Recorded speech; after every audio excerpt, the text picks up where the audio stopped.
यहाँ क्या होगा यह प्रकृति पर निर्भर है।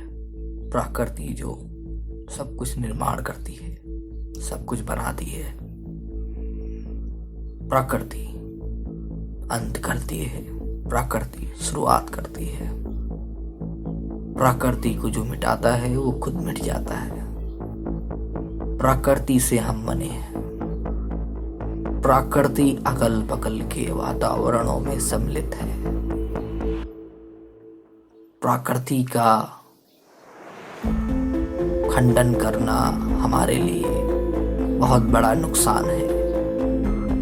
प्रकृति हमें बर्बाद कर देगी अगर हमने प्रकृति को नहीं समझा, क्योंकि जो प्रकृति का विरोध करता है, प्रकृति उसे पैरों तले रौंद कर चली जाती है।